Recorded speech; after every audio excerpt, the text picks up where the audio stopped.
Vote ચોર ગદ્દી છોડના મુદ્દા સાથે સતત લોકજાગૃતિ ફેલાવી રહેલી કોંગ્રેસ પાર્ટીએ 31 મેના રોજ અમદાવાદ ખાતે વોટર અધિકાર જનસભાનું આયોજન કર્યું છે, જેમાં સુરત શહેર કોંગ્રેસ પ્રમુખની આગેવાની હેઠળ મોટી સંખ્યામાં કાર્યકર્તાઓ જોડાશે।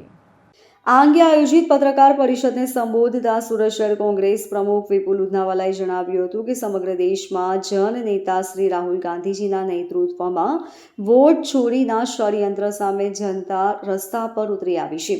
ગુજરાતમાં પણ કોંગ્રેસ દ્વારા જિલ્લે જિલ્લે આયોજિત મશાલ રેલી અને ધરણા કાર્યક્રમમાં પણ લોકો આક્રોશ સાથે મોટી સંખ્યામાં જોડાયા હતા। આગામી 31 ઓગસ્ટના રોજ એઆઈસીસીના મહાસચિવ શ્રી મુકુલ વાસનિક, જિલ્લા પ્રદેશ પ્રમુખ શ્રી અમિત ચાવડા, વિધાનસભા કોંગ્રેસના નેતા શ્રી તુષાર ચૌધરી અને પક્ષના વરિષ્ઠ નેતાઓની ઉપસ્થિતિમાં વોટ ચોર ગદ્દી છોડ જનસભાનું આયોજન કરવામાં આવ્યું છે। લોકશાહી બચાવવાની અને વોટ ચોરોને ખુલ્લા પાડવાની આ લડાઈમાં મોટી સંખ્યામાં મિત્રો, જાગૃત નાગરિકો અને કાર્યકરો સાથે જોડાવા આગ્રહભરી વિનંતી કરાઈ છે। ભારતની લોકશાહી પ્રણાલીને જીવંત રાખવાના ઉદ્દેશ્યથી ભારતીય રાષ્ટ્રીય કોંગ્રેસ દ્વારા એમાંય ખાસ કરીને સંસદમાં વિપક્ષના નેતા શ્રી આદરણીય રાહુલ ગાંધીજીને ઠોસ સબૂતો સાથે ચૂંટણી પંચની પોલ ખોલી નાખી હતી। ત્યારબાદથી રાષ્ટ્રભરમાં આંદોલન ચલાવીને દેશની ભોળી જનતાને જાગૃત કરવાનો પ્રયત્ન કરવામાં આવી રહ્યો છે। આ અંતર્ગત સુરત શહેર કોંગ્રેસ દ્વારા પણ ગાંધીજીના માર્ગે ધારણા પ્રદર્શન યોજવામાં આવશે। આ પ્રદર્શન કાર્યક્રમ સંદર્ભે માહિતી આપતા સુરત શહેર કોંગ્રેસ પ્રમુખ વિપુલ ઉધનાવાલાએ જણાવ્યું હતું કે નરેન્દ્ર મોદી સહિત ભાજપ અને એનડીએ સામે રાષ્ટ્રભરમાં વિરોધનો સૂર ઉઠી રહ્યો છે।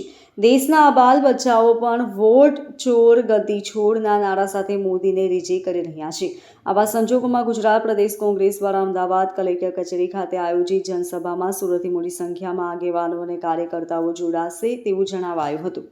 એજન્ટ તરીકે કામ કરે છે એની સામે પુરાવાઓ રજૂ કરીને જન આંદોલનની શરૂઆત કરી છે અને બિહારમાં યાત્રા ચાલે છે।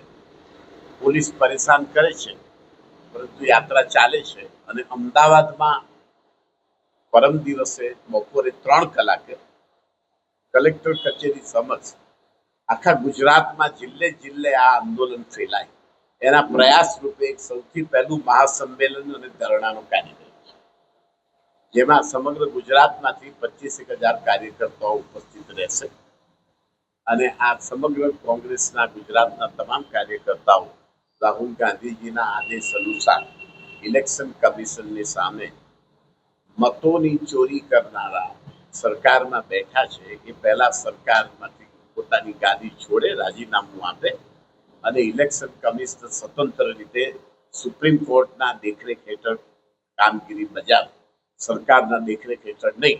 આ એક મુખ્ય મુદ્દો છે અને એ મુદ્દો લઈને અમે દરેક મતદારો સમક્ષ આ મુદ્દો ઉપસ્થિત કરવાનો કોંગ્રેસ પાર્ટી પ્રદેશ સમિતિ પ્રયાસ કરી રહી છે। જે આપણી વોટ ચોર ગદ્દી ચોર બાબતનું ગુજરાતની અંદર એક મોટું સંમેલન થઈ રહ્યું છે એ બાબત સરની હતી, પણ સાથે આપણા સુરત શહેરની અંદર હમણાં ખૂબ જ અતિ ગંભીર મુદ્દો આવી ગયો છે।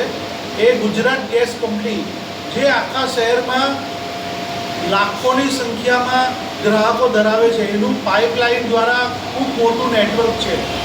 જ્યારે સુરત શહેર 20 કિલોમીટરની ત્રિજ્યાવાળું શહેર હોય અને એની અંદર લાખો કનેક્શનો હોય, ત્યારે આ ગુજરાત ગેસ કંપની ગ્રાહકો સાથે સતત છેતરપિંડી કરી રહી છે। કેમ કે અમારે કોંગ્રેસ કાર્યાલયમાં ગ્રાહકો આવે છે ને એઓની રજૂઆત એવી છે કે bureau report LK star news Surat.